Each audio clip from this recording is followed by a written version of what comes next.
Hello. It helps if I unmute myself. How are you? I'm good. I'm here. Excellent. You are here, and nobody could actually hear what I was saying because I unmuted you and not myself. So welcome. So as I was saying to everybody, we are out of whack tonight. This is a Tuesday night special edition. I am not reading for people tonight, but I did want to introduce you all to Pablo. Pablo is a very, I will say, talented tattoo artist that I reckon I met you back. I was trying to work out, it must have been about 2013. Yeah, it would have been. When you did my first tattoo. I was thinking about that yesterday and I thought, yeah, it's got to be about 2013. But you're not just an ordinary tattoo artist, so to speak, are you? Would you like to share with people what you do? Well, it's really interesting to say, you're a tattoo artist, because it's like there's so much more like complexities to what I do and what I think about tattoo now, Yeah. And it's interesting because when I first started, like, it was all about, you're just a tattoo guy. You come into a shop and there's like pictures on the wall, and that's all you get. If you didn't have what you wanted on the wall, then you just walk out. Yeah. And then I was able to kind of like be in that generation where, like, sleeves weren't really much of a thing unless it was a particular style, like Oriental. So it became this thing of like artists going, hey, let's just do the background behind the stuff that you picked on the wall. And that's when you started to see the artists come into play, because you started to see the backgrounds were sometimes better than the pictures that they picked on the wall. And the ones on the wall were done like to death. Like, I've done some of them. I went to Highness Street Tattoo the other weekend and still got the same flash charts from when I was an apprentice. I would have done some of them 1,000 times over.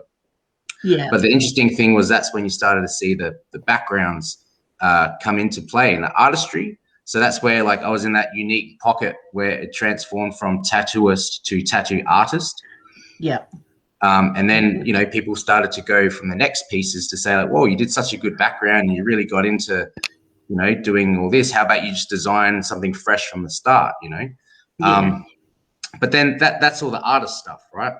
Yeah. And what I feel in that same way of between tattooist and tattoo artist, now we're starting to see like the tattoo artist, but then go back to basics, like going to the roots. Still hard to say what what you'd call this. Like, is it holistic? Is it esoteric? Is it intentional tattooing? But the premise is people are understanding that the tattooist has been on a pedestal for so long, and it's almost a rock star mentality, and is pumped up by the media, right? Yeah. So it's losing its integrity, and a lot of people can say it's quite vain. There's a lot of vanity now, you know. But to people who know that there's something more meaningful behind their tattoos, the experience isn't there now, because it's this production line. It's sitting with headphones on, for example, you know, slaving away eight to 10 hours for a piece, and you get an Instagram mention at the end of the night, you get your validation, and it's all good, and you've paid $3,000, whatever.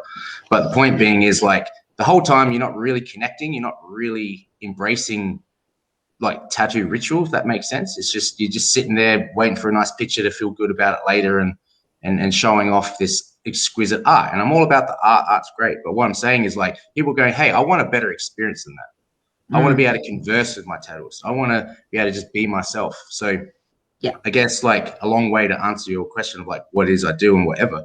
So I'm really focusing more on like behind the scenes. So I've done this long enough where like I can be autopilot with my art and now focus on the experience. And when you focus on the holding space, because we're facilitators, we're holding space for people. And particularly since I chose to leave, you know, where I was tattooing the studio. Yeah. When I became tattooing in isolation, like moving on my own, that's where I started to realize, you know, the psychic stuff that started coming back to me, the ability to tap into people, and then everything started working from that. You need to remove yourself from it all to understand where I'm coming from, because if you're in it, you'll never grasp what I'm trying to say. But when you're on the other end of it, it's really, really powerful. And whatever it is that I'm doing, it's like leading into something new and exciting. But at the same time, it's just rediscovering old ways. That's it. And it's interesting you say that, because I remember when you did my, I think it's called a, is it Vietnamese lily that I got on my shoulder? Yeah. And it's got my grandparents sort of passed over with all their initials. So I remember coming into the studio and it being a very small space and very crowded and sort of impersonal sort of thing. But the thing I do remember about that day is I could see the intuition in you, and it was like you could see that was trying to come out and shine, but it was being overcrowded by the work environment and the people around you and whatnot sort of thing, because it is sort of like a belief, in a sense, that, you know, when you go into the tattoos, there is a stigma to it sort of thing. And it has, and like from the experience that I had with you last week, has changed massively sort of thing. So there's been a lot of growth. Yeah. So tell me about that. Like, just So to come to your home and to sit in your own space, be very relaxed and just be yourself, not worrying about what you're saying, what people are around you, to sit there under your pyramid, or lay there under your pyramid, I should say, with all your beautiful crystals and stuff around, to be able to be tattooed, sort of thing like that. It was, I want to say, grounding is probably the best word I can put to it. Very relaxed, very grounded, be myself sort of thing, and just be open to what comes. But it wasn't just the tattoo itself, it's the extra experience that came with it. So would you like to explain to everybody and tell them about your device, your handpiece, your programming that you have that lead to so much more? Yeah, so this kind of developed over time, because when I've been doing this for 5 years, like on my own. When I first started out, it was very much the same thing with tattooing in a studio. But then it's one particular day I chose to shut the door, and I was like, nah, this is my experience. This is what I'm going to do. Because I divided 2 rooms. I've got an open space for people there that don't know my space. It's a big open plan, but it's almost like two rooms. And I had one that was set up just for tattooing. And then the other room, when I started to get into Reiki and develop all this stuff, and I wanted to do like that on the side as a side hustle, I had my pyramid and everything all set up completely opposite. So my clients were always asking me, oh, what's that over there? And I'm like, oh, you know, I'm doing this thing called Reiki, and, you know, you'd like to do it sometime. And then it's just like, I had to make a choice. It was like a fear thing. So when I remember this distinct day when I finished a client, shut the door, and I was like, no, I'm just going to get rid of everything and have the pyramid right where it needs to be, and then work around that, and take control of my experience, because that's what you're here for. It's for me to be it's an extension of who I am and what I bring to the table. So then I started to just do Reiki straight up off the bat for people, because I found that if, especially psychologically, how people handle pain. I mean, that's a whole nother topic conversation, but I've really broke down the psychology of pain and how people handle pain, what it says about people. Yeah. So I can break it down into like 3 phases, if you will. So pain brings people to the most present. Pain will make people run and avoid pain. So they want the numbing cream and they tap out, or, you know, whinge and complain sort of thing. That's a lot of psychology behind that. Or they go into the punishment ritual, which is like they feel like they want the pain, and we're there to confirm to them, yes, you do. So, you know, or whatever. But what I found is when you start to tap into the individual, like understanding that they're coming into my space, it's no longer about me, and I'm holding space for them. And that's where you start to pick up the subtleties, when you're able to give 100% of your attention to someone. That's it. The little micro expressions, the little, you know, you mention something and they just have a little wince, and you're like, oh, what's going on there? Let's explore that, you know, like those type of things. You can't do that in any other setting. Yeah. So, you know, going back, so then I'll start doing like Reiki, and then lots of things come up when you start grounding people. So when they go into the tattoo, they're handling the pain quite well because they're grounded. People come in such a fluster and such a hurry. It's almost just horrible. You're setting up for failure sometimes going into a 6-7 hour session when you're so flustered. So I found Reiki was a very important, pivotal part of beginning. So maybe we'll have a ceremonial drink. We'll have like sometimes it was a stair meditation. Sometimes it was just a bit of a Rife treatment with the ethereal body stuff that I've been tracking, which works really well. Or we do a little bit of Reiki and then start the tattoo. So it started very primitive like that. But then what I found is, as I was doing Reiki, then I get messages. And I could learn so much more about the individual, which I kept to myself for a long time. And I just had to find ways to introduce it into the day. Like, oh, you know, I read this from a fortune cookie and it said, do this, this. And oh my God, really? That's what my mom always used to say. Yeah, I should remember to do this. And so I had to be very crafty, because I was always a bit afraid of like saying, hey, someone told me this and this is what I have to say to you.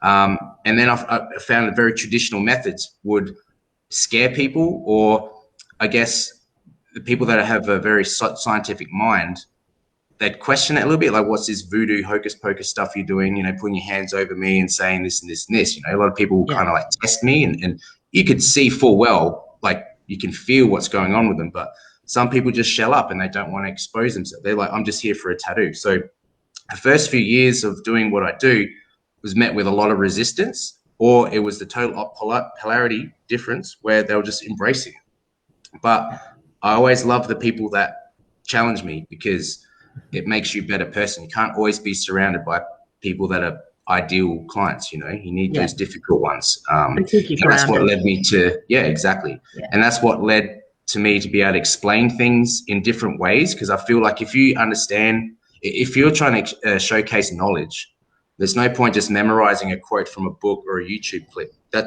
you're not really wise.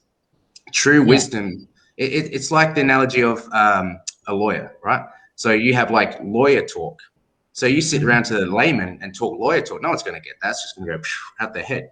You've got to have the ability to break it down in so many different ways, layman's terms, movie analogies, you know, whatever, to help people at different levels understand. And that shows true understanding of your knowledge.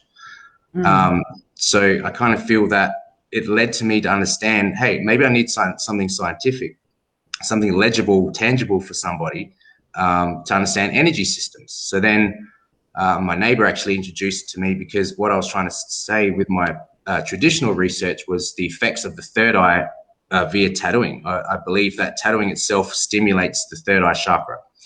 And I've had other Reiki practitioners come over to try and assess, you know, before and after and stuff. And I always found it very hard.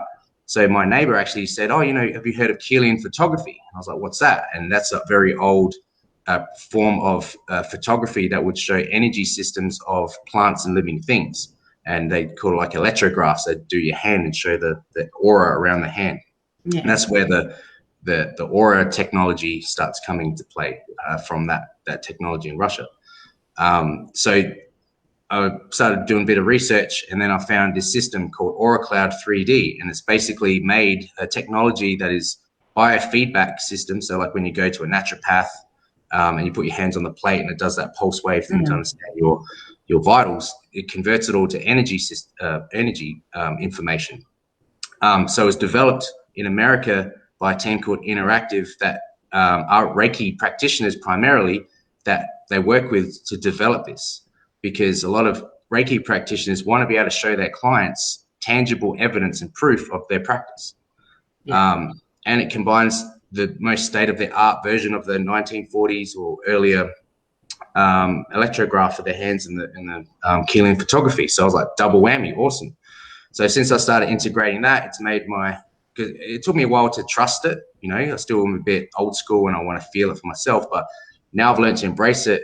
I trust it 100%. So now when people come in, see my space, we do an evaluation now via this system. I mix a little bit of traditional with the technology.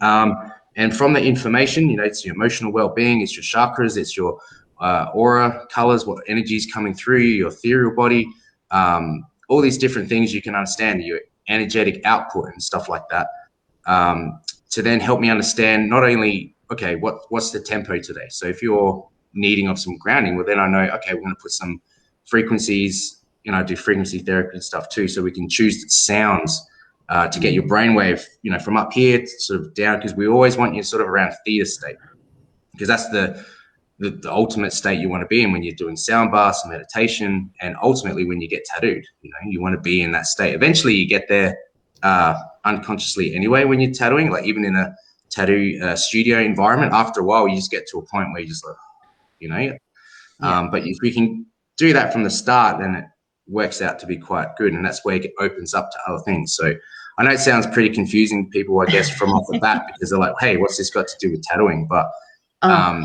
there's a reason behind all of this. So I'm sort of going a bit forward, and then I guess our conversation will go a little bit backwards. So then you can see how what I'm talking about, the language I'm using and things that I'm doing is actually just a modern version of what happened 5,600 years ago with the oldest ever tattooed specimen, and basically that era, the Bronze era.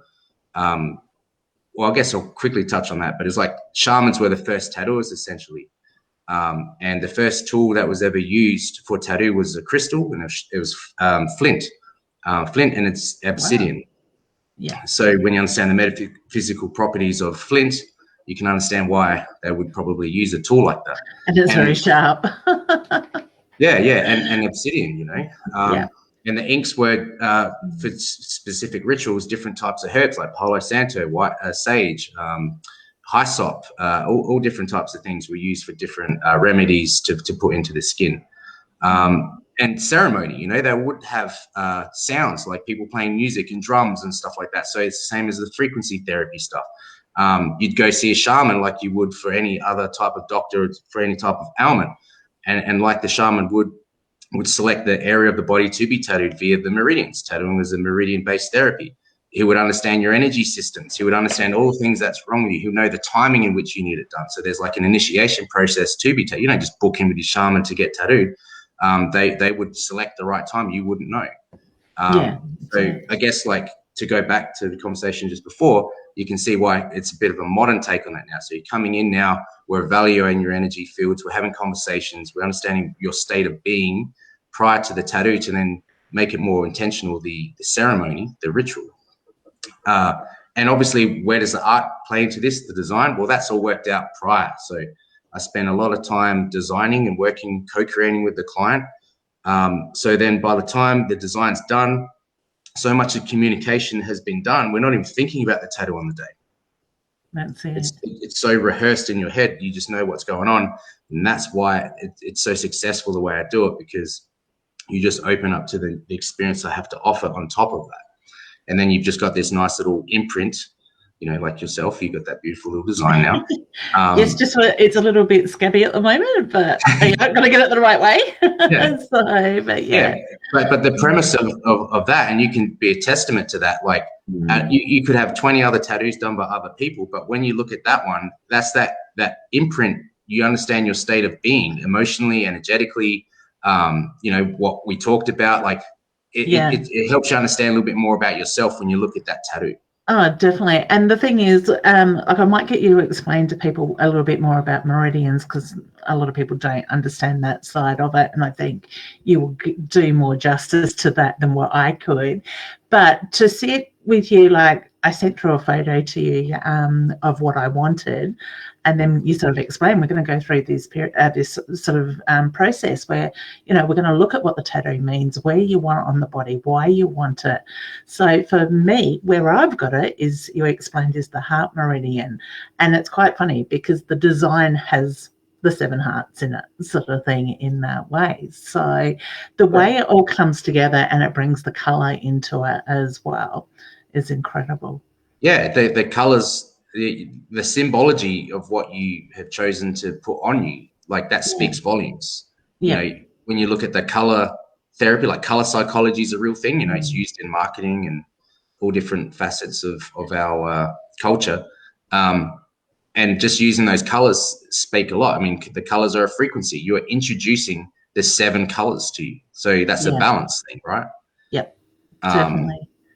I'm sure you would have either consciously or unconsciously thought of that during the designing process. You've got the 7 hearts. That's it. Yeah. Well, for those that don't know, that is actually the design on the front of our cover of our oracle cards, sort of thing. Just couldn't do it silver, unfortunately. They don't made a safe enough ink. Yeah, that's it. But, for me, I knew for 5 years that I wanted a tattoo on my wrist, and I kept getting drawn to words. I thought, believe, love, the typical sort of stuff that a lot of people will go for. But it was like, all of a sudden, I'm sitting here not long ago and I'm going, Leanne, you clown, that's the design that's got to go there. But for me, it also marks the birth of the cards as well. So it's sort of my way of acknowledging an achievement in my life, sort of thing, as well. So that's the way I'm looking at it. Yeah, definitely. And instinctively, like, let's forget that there's even ink on your skin, right? What chose you to partake in that ritual in that particular area of your body? Exactly. Right. So a lot of people, I'm going into some deep grounds here, but I'm always thinking about the whys, why did people get tattooed? Why do people choose to, it's like the same analogy of getting a massage. You go to a massage therapist because you intuitively feel, say, example, your shoulder, you're like, I need to get my shoulder done. You're not asking your massage therapist, what should they massage? You're not going to your friends, what's an area I think I should get massaged? You're not going to Instagram going, what's the 5 hottest spots to be massaged? It's a very intuitive thing. And much the same, a large percentage of the time, people choose the area to be tattooed before they think of what to be tattooed there. And I think that's a subtlety that you can overlook. And I guess why I'm going down this path is because the way that I see tattoos now, as opposed to when I started 20 years ago, is completely different. I don't see it as just an ink like pattern artwork. I see it as how do I say it? It's like a dermal diagnostic imprint of information of one state of being. That sounds very technical. So you can learn a lot about somebody just from their tattoo. So someone joked with me the other week about, you're an ink whisperer, because I saw them at a pub and I was so drawn to asking them the question based on what I was reading from their tattoo. I said, were you going through, X, Y, Z? And they're like, how do you know that? And I go, well, your tattoo kind of reveals that. And I explain why. And they were just like, get away from me, man. Like, it's a bit scary, isn't it? Yeah, but when you break it down to its fundamentals, there's a reason why. There's no coincidences why you choose the area to be tattooed, right? And it's something you always, as a practitioner, you have to address, right? Much the same way if we go back to the massage analogy. And then as a practitioner that is aware of all these things, you have a choice. You have a fork in the road. And it's much the same with your practice or anything in the spiritual community. You have a choice to be in integrity with your alignment of your craft, your practice, and your morals, or you could go the path of money, vanity, and whatever. So in the analogy of the massage therapist, you can sit there and be like, all right, say the shoulders, for example. They keep coming back week after week and it's still there and you're still massaging and it's all good. But sooner or later, you're going to sit there and be like, isn't your job to fix that, to treat that? You know, you're not really a good practitioner if they're coming back 6 times now weekly, right? So when you have a little bit more wisdom about your craft, you'll be looking at the psychosomatic aspects of the shoulders. So if you would understand that the reason why there's tension in your shoulders is emotional connection to burdens and responsibilities, putting others onto you and holding that all the time, you'd understand, and maybe suggest to them, hey, what's your lifestyle like? Why don't you figure out what's going on here? Because I feel that once you address that, the energy of the shoulders will stop tightening up and you'll have a bit more success with the treatment. You know, and much the same way as the tattoo, like you would look at the tattoo and be like the area in which they're being tattooed and the meridians, and you'd address those emotional instances, and it just gives you clues and insight into people when they come in because they're not aware of it. So you're bringing the unconscious to conscious, and you have a choice, you know, as a practitioner to reveal that or not reveal that. Most tattooists, when I explain this system, I guess you could call it a system, they're like, oh, I don't have time for that. I just worry about the tattoo. But like, there's a certain point in your career where it's like, it's got to matter. It's got to matter about the people that you are holding space for, you know, even if you just remember their kid's name or their favorite movie, you know, it's personal, it's intimate. There's an intimacy.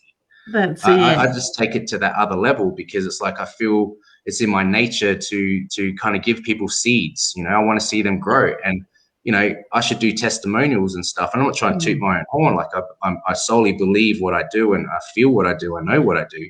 And I get told all the time from people, you know, I've tattooed people over 20 years and I still tattoo some people from day one. And I've seen them thrive and grow. And that to me is what makes me sleep well at night. It's not necessarily the artwork that gave me the Instagram fame or whatever. I don't give a shit about that. It's just about the connection with people. You know, I've always had that, you know. Yeah. And one thing I found also, and Simone's just asked a question, I will bring that up in a moment if you don't mind answering questions. But one thing I found, just to have that conversation with you and go into depth while you're tattooing, it takes the focus away for those that don't like pain. I must admit, it wasn't a lot of pain. For me, it's more of a gentle scratch type of thing, but my pain tolerances are quite high. So to be able to actually understand that stuff and to be able to have it explained to you, I want to say there's a really healing element to it, especially for people that are doing like memorial tattoos and stuff like that. It takes it all to another level as well. So we might touch on memorial tattoos very shortly. Simone's just asking, what does the tattoo on the neck suggest? Now, I think hers is sort of back here, just behind the ear, but down a little bit. Oh, okay. Well, I'm not too familiar with the meridian there off the top of my head. I didn't come prepared. I'm not a Dr. Carl from Triple J that has all my notes in front of me. But I can definitely look that up. But I know, for example, sorry, just something blew in my eye. The neck is a lot to do with support.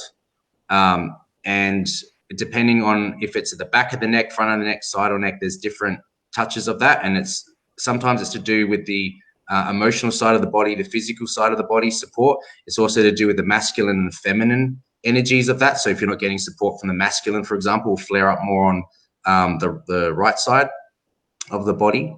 So there's things to play there. Back of the neck is suggesting a lot of like protection, because when you think about, at least in an esoteric sense or a more tribal sense, the back of the neck was always like the people in the jungle, say the Amazon, would always have a mask or some sort of thing with eyes on the back of their head when they're traveling, so the tigers don't actually pounce them from behind. So it's like it's a protection thing almost, you could almost say. So there's little nuances and variances of that. I've probably done a bit of a botched job explaining that, but a lot of it essentially is to do with support. Yeah. That's quite interesting, because I know Simone fairly well, sort of thing. You'll probably get to meet Simone very shortly. Simone's one I do the paranormal stuff with it as well. So she's just saying she's got the music note on her neck. So well, that's frequency. So that's good. You know, she's very in tune. Yeah. So beautiful. Do you want to touch a little? Oh, and it's on the right side. I clicked on that, not realizing. Yeah. So that's her emotional side. So obviously she has emotional connection to her music. It's probably one of the main things that gives her the greatest support. She's probably got a soundtrack for every type of thing that goes into her life, from a breakup to a feel good moment. And, you know, as you know, but she's got drawers and drawers of music. Yeah, well, there you go. Yeah. So yeah, beautiful. There's a lot about it. But also interesting to note that seeing as all colors are frequency, black is the color of silence. The frequency of silence. There's no frequency to black. So when you start to see more black being used in tattoos, she'll appreciate this. So if she's heard of a thing called synesthesia, which is the mixture of the senses, meaning that when you hear music, you can see the colors corresponding to the music, and vice versa. Yeah. So when you understand that and you apply it to tattoos, understanding the color psychology, but also the color as frequency. So the color palette of any tattoo, when you break it down to the certain colors and say there's 7 colors used in a tattoo, there's 7 sounds. So you have someone who can sit there and be like, oh my God, I'm seeing or I'm hearing the sounds based on what I'm seeing in the tattoo, the colors. So you got to look at tattoos also being a symphony of frequency and sound. And that when you understand that world, it blows your mind when you're looking at stuff. So then you can understand when there's too much black. So the distortion of the sounds and the frequencies when there's too much black is a huge factor. What's the thing? Shut up, you're spot on. The pink top does come out occasionally. Yeah, but black's also used in a balance. In a balanced sense, it's this is the color psychology stuff. It's used for grounding. Yeah. Oh, so why I went from earthy to black today when I got home. Yeah, and also black where you put it on the body. So you might wear all color tops, but then you've got black on your feet. That's saying you want to be more rooted and more grounded, right? So black used in balance is primarily to do with grounding. Black, less of black, for example, is being scattered, you know, being quite, just the word scattered, you know. And when you're using too much of it, too excess, it's a lot to do with control, fear of what you can and can't control. And it becomes like the power to, or the fear of losing, or the power to keep it, you know, those type of things. So it's interesting when you look at it just in that way as a tattoo artist in particular, and you watch their different, when you break it down artistically and you're looking at their artwork from just a purely artistic point of view, the palette that an artist chooses says so much about them in the sense of who they are as a being, their state of being. Yeah. You know, if they're using too much black, or the symbology, if they're into horror characters and they're just too much blood and women being crucified, and, you know, you're looking at the symbology and, oh, that guy's not right there. But it could even be like a dragonfly, but just the colors that he chooses to use will say a lot more about that individual as well. Just so much as it says about the individual wearing it, which is why co-creation is so important, because I'm not trying to put who I am on your skin. I'm trying to be the printer in your head, so it's more a reflection of you. It's a way of honoring that person. 100%. Yeah, beautiful. Yeah. So I love it, because, you know, what I've just had done is so me, and even the Japanese lily on my shoulder is so me, and butterflies on my hip, sort of thing, with my kid's names, I should say. So yeah, as much as, you know, my dad, when he found out the other day I'd had another tattoo, he's like, so he hates. And I'm like, bad luck, Dad. This is me, and this is what I decided to do. They're always going to be like that. My mum still to this day is and you do it for a living. My mum, I'm a tattooist, like. Yeah, that's it. So, but even like for yourself, like in your arm sleeve, there's so much color in that sort of thing. So I love the fact that, like you said, you can tell so much by a person's personality and the way they are by their artwork that they sort I'll write a book wear about it one day. Yeah, that'd be really interesting, actually, sort of thing. And even to more looking at the scientific side of what you're doing with the diagnostic side that you sat and did with me. Oh my God, I laid in bed last night and I actually read through that report, and I'm thinking, hell, this guy knows a lot about me. Sort of what was your aura color? Blue. Blue, yeah. So the boundary thing, the difficulty saying no, and that's instilling boundaries, Yeah, and that's something a couple of my friends, and I know Simone said it lately, Deb saying it to me lately, they're like, you got to start saying no more often, sort of thing. So I usually am fairly good at that, but have found lately that yes is creeping back in, sort of thing. But even down to the point of relationships with people and stuff like that, with what the in-depth that program goes into. Have you got that stuff loaded on your computer that you could share your screen? What stuff? Like the report side of stuff. I don't mind if you want to show mine. Or even just the aura hand that we could sort of touch on a little bit. I don't know how I'm going to do that without messing this up, because I've got to. I've got to log into it and then pull. It's going to take me a bit. Yeah, that's all right. I can do it another time. Yeah, we can do that another time. That'd be a great idea. Like I don't even mind you. Yeah, like you can share mine. I downloaded the hand one. So let me just have a quick look and see. Yes, I have. I could share the hand one if you would like to. Oh yeah, the electrograph thing. Yeah. Where is my screen share? Let me bring that up. We're probably just going to see you in multiple. No, let's go window. Hang about. Simone just said, "Oh my God, I see music in color and taste color." What? What does purple taste like?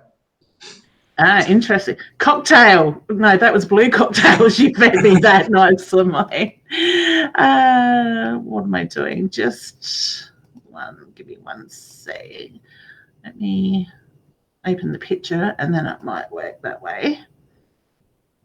Okay, so if I go back to screen share, there we go, share. Okay, can you see that on your screen? Not yet. Not yet. It helps if I bring it up. There we go. Oh, yeah. So maybe if can you zoom up a bit on it? Let me drop me out, so it's only the two. No, I'm dropping you out now. Right. And oh yeah. Okay, so for people that don't know what they're looking at, obviously there's a few things to look at. The color balance. We all have that, you know, from purple to from red spectrum. It's there. What we're looking at are some telltale traits of the arcs, as they're known. So the little lightning things that are quite large and long and spindly. That's more indicative of the more dominant energies, particularly when somebody is doing Reiki or any type of hands-on healing. You want to know what sort of dominant energy is flowing through into the other person, which can be noted for that individual and how they do their practices. It's very insightful information to know. So we saw with Leanne, and this was after you touched Tara, or was this before? Probably not sure. Okay. But yeah, the point being is crown chakra dominant with the throat chakra dominant. So I'd say those with the bit of sacral action going on there. And indicative of all hands-on healers is the magenta hue on the fingertips with the white outline. So Leanne definitely has those traits. Yeah, that's kind of in a nutshell.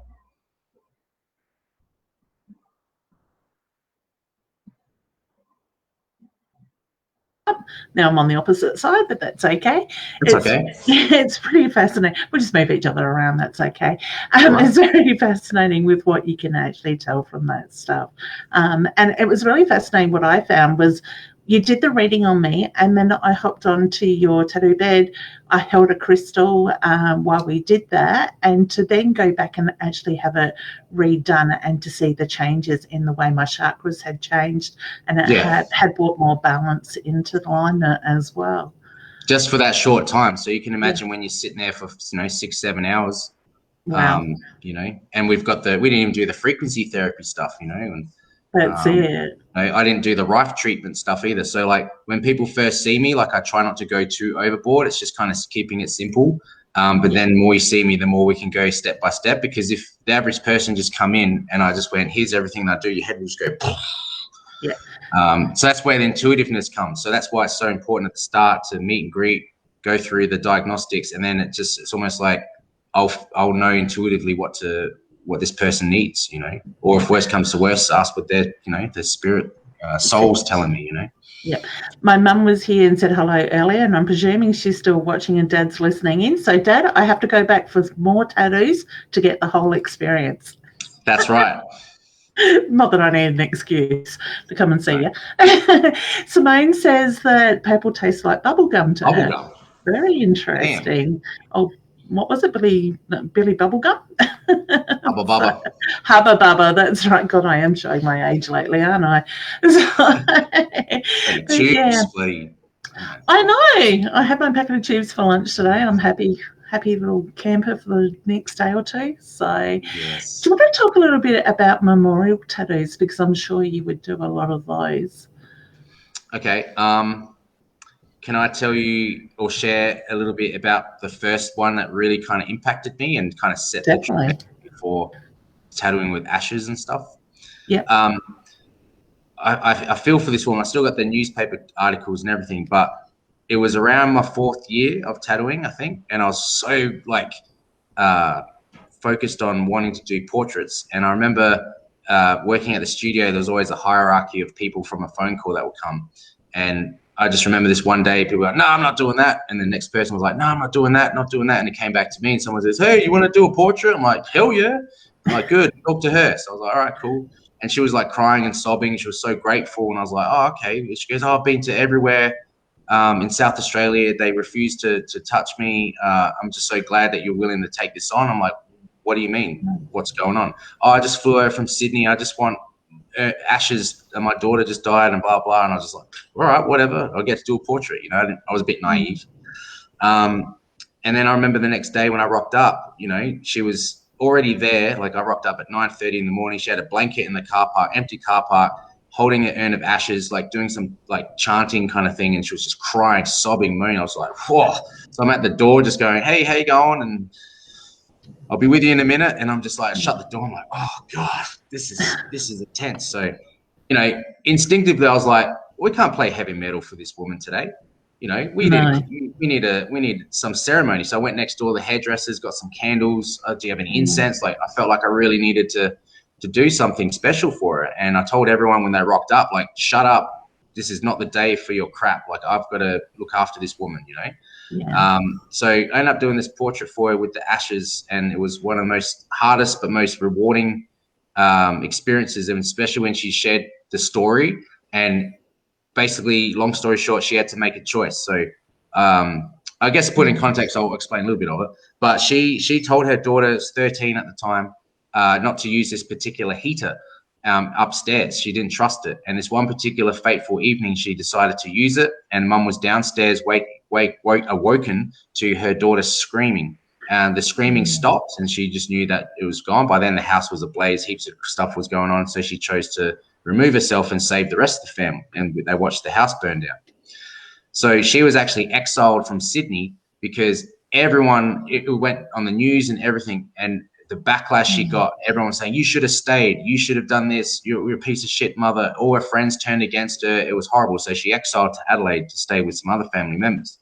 And then when she was mentioning about the tattooing, wanting it done, everyone's just like, nah, that's horrible. That's so unhygienic. You should be ashamed. Why would you do that? You know? And she's like, this is just what I feel I need to do for my daughter. And that's why she was so grateful, because she's like, you have a heart, you have empathy. Like, thank you so much. I know it's against the rules and everything, but thank you for doing this. I don't give a shit what happens. I just want my daughter connected to me, you know?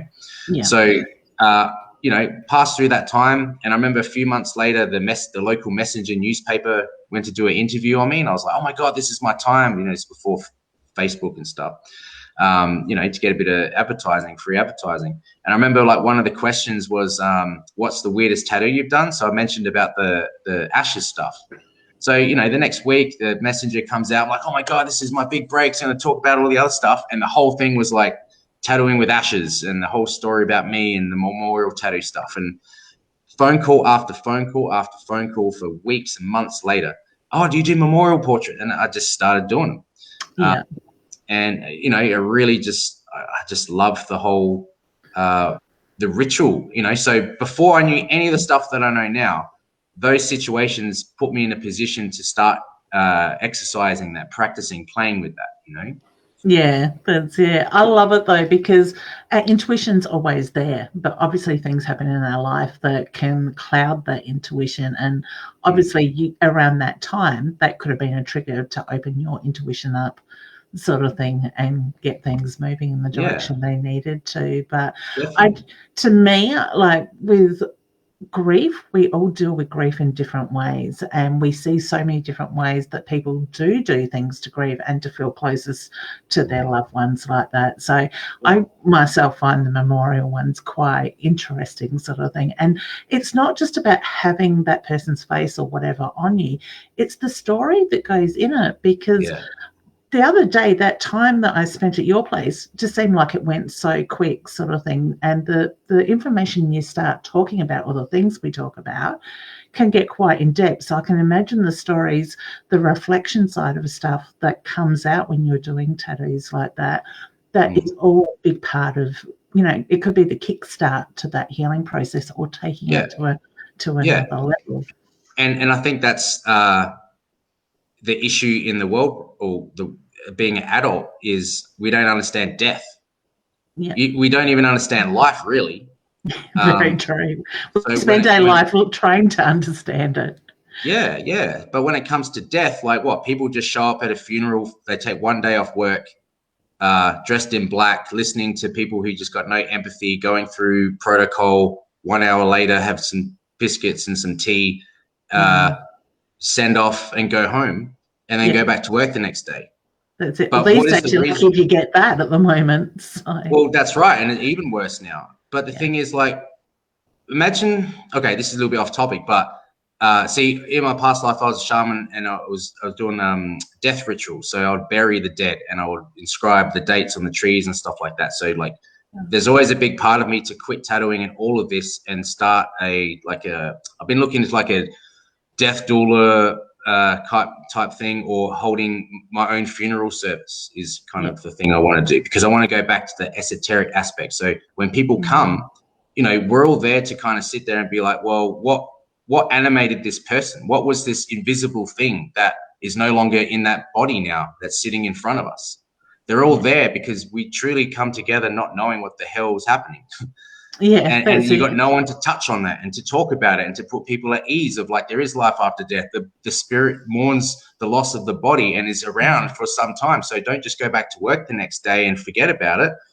Spend time every night to contact them and communicate to them. They're there. They come to you in your dreams. Your dreams aren't dreams. They're there to send message, you know, all those type of things. And imagine you could see like the death astrology. I think it's the Vedic or Indian style astrology, where you can actually do the astrology chart of death. So then it helps knowing where the soul is and what's going on with that, and talking about that. Have everybody at the funeral, for example, talking about the last moments they shared with the individual, good or bad. Why do you have to put them on a pedestal that there was this perfect beam of light? Maybe they did have some arguments with some people, but the thing is, like, people had an opportunity to say, yeah, this is the last time I saw so-and-so, you know, peace be with you, blah, blah. And it brings people together, and it's more of a ceremony. And as a spirit, that's what you want people at your funeral to do, to be in harmony, to be in union for you to some regard, or not. But the point being is there's the opportunity there, rather than just listening to someone who's got no empathy, no compassion, blurting out a few chapters out of the Bible and then see you later, you know. Exactly. And another thing that I always sort of think, and I guess doing what I do, it's something that comes more to the forefront often, type of thing. For me, I kind of think I want my life to be looked at the imprint that I leave behind. What is it that you're remembered for? What is it that you did, sort of thing? You know, it doesn't have to be huge, but it's also, you know, around that side of it as well.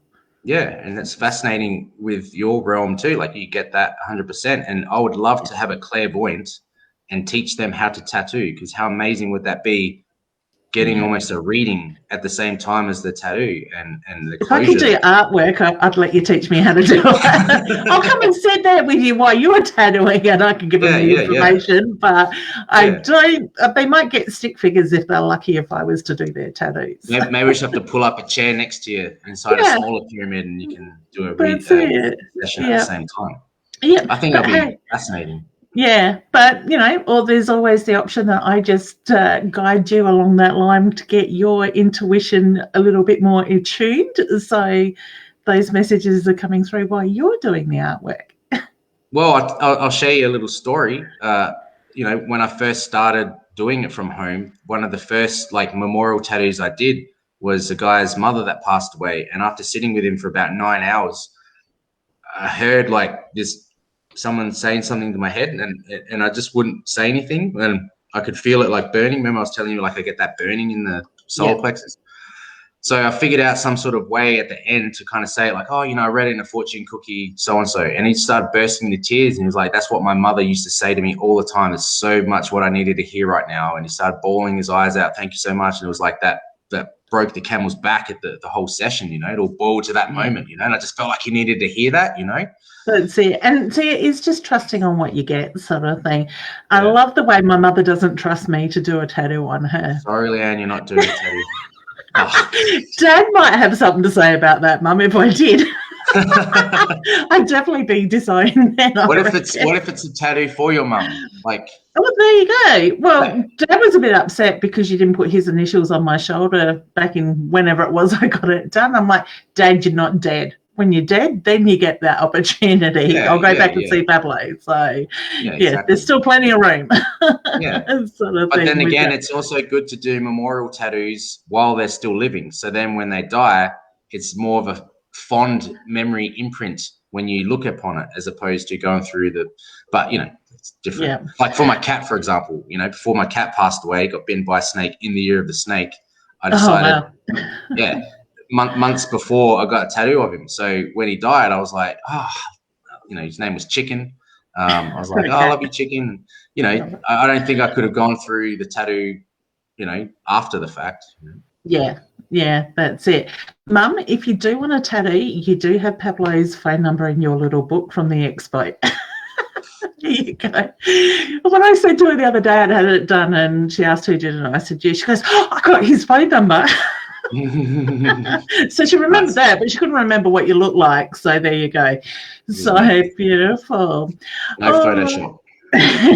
That's it, exactly. So, but tattoos, people don't realize how much more there is to it, sort of thing. So how in depth they can go, what, like you said, what you can tell about a person. And this is just what we're talking about is just that much of it, Yeah, exactly. That's it. And we could talk for hours on this stuff, sort of thing, because I know you've got a lot of different information and a lot of different things that you go into as well with that. So Sarah is here. She says, I might need to watch the replay. I only just got in. All right. You still in Darwin, honey? So Sarah's been away on holiday. So Sarah, you would find this stuff really interesting. We are talking about tattooing, what the tattoo means, the part of the body, and how it sort of relates and tells a lot about yourself in that way. So I'm sure you will enjoy it. Is there anything else you want to touch on? Because I know we're just about out of time. Time flies, eh? It does. Yeah, I mean, where I'm going with all this, like, I'm actually trying not to pay too much attention to it because I don't know the outcome. Like I'm in this rabbit hole of discovery. And I think what's going to help me get, I guess, to a point where maybe I can do like a TED talk or a book or spread the word even more is finding community. So it's like this opportunity, if you know anyone that, wants to learn more about this or can contribute more information to the path that I'm on. And I'm going to start my school. So I'm going to start teaching people how to tattoo, but it's an integrative tattoo school. So it's combining the metaphysics with the integrating of it through the tattoo medium. So I don't know what to call it. Like if you'll be an holistic tattooist, esoteric tattooing, I'm not sure, but I'd say it's a mixture of everything. I don't think you can actually separate it to one thing or another. I honestly feel that's it. And I'm like I said, I think I said to you the other week, I'm not big on labels. Yes, I call myself a psychic medium, but to me that is a label. I kind of feel like the days of trying to conform to a certain way are gone. We are changing, we are evolving. That's it. And we just need to go with the flow. And I think I said the same thing to you the other day. We continue to grow. We never stop learning, sort of thing. And we change. We develop as we evolve, sort of thing, with that side of it.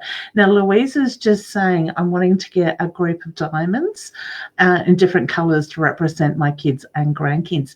Louisa, got good news for you. Pablo is here in Mount Barker, because I know you are as well, honey. So there you go. Cool. We can hook you up.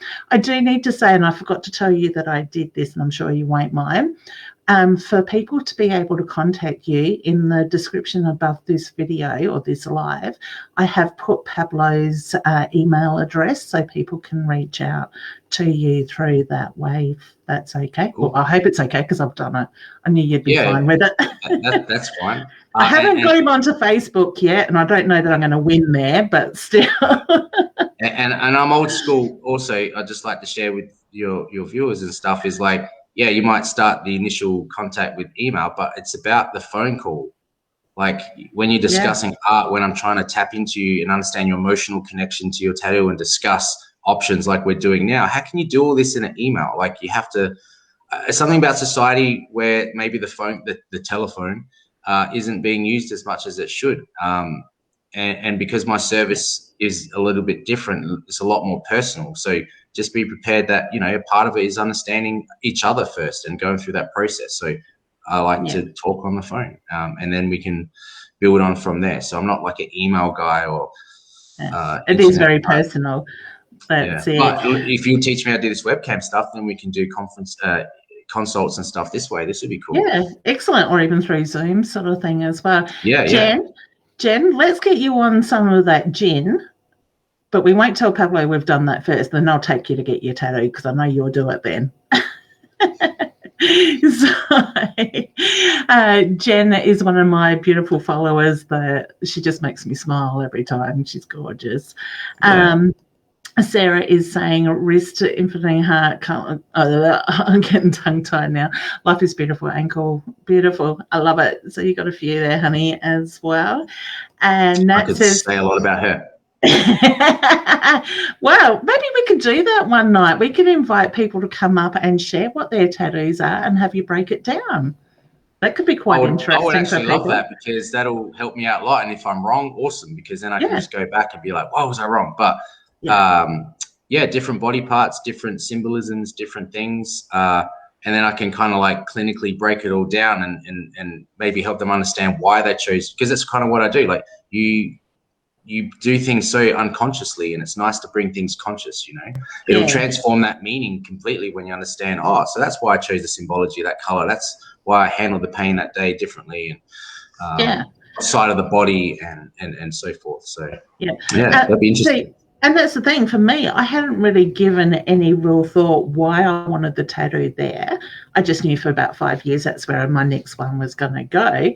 And I hadn't really, besides the fact that I was celebrating the achievement of the cards being published, was why I wanted the cover of it there. But when you actually broke it down, it really resonated to me why I'm putting it there, what's in it, and how it's all connected. So, and it indeed is a milestone, which is another reason why people get tattooed. You know, it's either memorials, it's milestones, it's reworks or cover-ups, transformation, or it's for medicinal reasons. It's kind of like the main categories.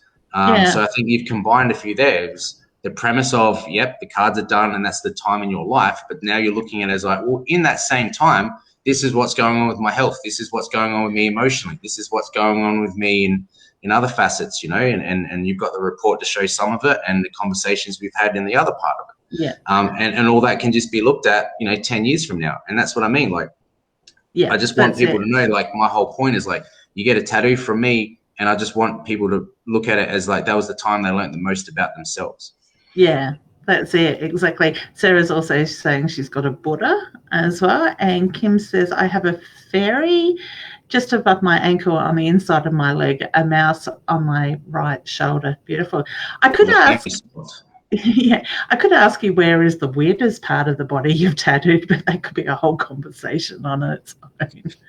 I did think of that earlier. Genitals are always there. Oh man, what meridians would be there? Actually, I don't think there are. I don't think there is a meridian that goes down that way. They all seem to travel like from the legs up and the hips and stuff, but not. Oh, actually, no. Sorry, there is. There's the 24-hour cycle one that goes through like from your top of your crown to your root chakra. There's like two that channel. Yeah. So yeah, there is a meridian. I just can't remember the name of it. I literally got acupuncture there once, and you put a whole series of needles from the top of my head, basically in between my bits and my bum in there. Yeah, right. They could be a bit sensitive. Yeah. Pain-wise. They're there for a reason, the meridians, the channels, So. Exactly. That's it, exactly. So we're going to stay for a couple more minutes, if that's all right with you, Pablo. And if anybody else has any questions they would like to ask before we do, please do jump in now, sort of thing, and ask your questions. But I'm sure we could get Pablo back on another night or get him doing his own regular show. I'm sure I could twist his arm. He's going to listen to me for more than 10 minutes. Seriously. Oh, serious? I could listen to you all day. So, really? Yeah. But the thing is, though, I think we are so much like-minded sort of thing. So it's kind of, it's like that thing where, your tribe comes together, like-mindedness finds like-mindedness type of stuff. Yeah, it's very easy to talk to you in this setting and or in any setting, And it's good. I was going to say, even in Finland. Yeah, I mean, but it's always awkward talking in the shopping centre, like. Yeah, it is. It's like, who's she talking to? You're like, well, I need to like get out of here, but yeah. Or you're like, I forgot what else, And then when you finish the conversation, you go out and then you get into the car. Like, I forgot the milk, I forgot this, I forgot that. Like, thanks, Leanne. Yeah, thanks. Do you know what? Even being a psychic, it's getting late. It's been a long day. A psychic. I don't know how many times I walk out of a shopping centre and I have forgotten at least one, if not three things, sort of thing. Yeah. And usually it's the main thing that I went in there for. So. And I don't know about you, but for me, I'm usually running in and out of shopping centres in a hurry. You're not the nicest place to hang out in, that's for sure. No. Unless you meet people like yourself. Oh, thank you. Make the experience much better. But, you get all that residual energy, and if it's not cleared regularly, it certainly does build up. So yeah, that's right. It's like equivalent to in the physical realm of after a party, the Coke cans and the empty chip packets, You're not dealing with the energetic equivalent day in, day out. Yeah. And what's one of the most pungent energies that you sense in those things? It's the fight or flight. It's the adrenal stuff. Yeah, it's the fear and all that comes up, sort of thing. And I won't say the town, but it is my hometown for those that know where I grew up, not far from here. There's a shopping centre there. From the day it's built, it's always had very heavy energy. But to me, it's very much land-based ground, sort of, that it comes from. So very interesting. All right. So is email the best way for people to reach out to you?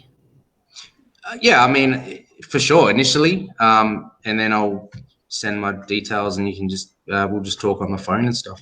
Yeah, beautiful. Yeah. Excellent. And roughly how far ahead, if somebody is thinking of getting a tattoo, should they allow for making an appointment? Like how far ahead? Well, because I prioritize so much on the designing before an appointment's even spoken about, it all just comes down to the journey of designing first. So it's about exploring multiple options. So once we have the initial conversation, it's about exploring multiple options, multiple designs, back and forth until we're happy. And then, I go through it quite thorough because earlier in the interview that we had, we can explain why, you can understand why, I should say, because we want to make sure all the work's done. So then when it comes down to tattoo day, we're not even thinking about the design. So it's different for different people. I'm doing backs, legs, arms, small pieces, big pieces. It's just, I can't really say time frames until I speak to the individual. Yeah. You said small pieces. My mind went elsewhere then. It must be that hour of the night again. I need sleep. You're thinking about tubes again. Right shape. Oh, goodness. Here we go. Don't start me off. It'll be a long night. Yeah, wonderful. All right, well, we might leave it there. So thank you, everybody, for joining in. Please do feel free to share and invite your friends and family to watch the replay as well. Maybe even hashtag and let us know where you are watching from at the same time. So, and hopefully, Pablo, you might get to meet some of these amazing people that do join in on our lives very soon. I know we're going to set up a time and whatnot to meet up with Simone very shortly and go down the pathway of the paranormal stuff as well. So definitely. I downloaded that app today, so I'm going to play around with that tonight. Excellent. You have to let me know what you come. See, I can't even talk English now. What you have come up on it. Yes, I will. I need some more Maxima so that you can keep me awake. And thank you for hosting me and stuff. I really appreciate it. You are very welcome. All right. Well, let's say good night to everybody, and I will end the broadcast. If you want to just hang in there for a moment, then we can chat. All right. Wonderful, guys. Remember to be the best version of you and just be you, sort of thing. And take care. Stay safe. And I will see you tomorrow night at 8:30, same channel. Bye for now. Cool. Buonanotte.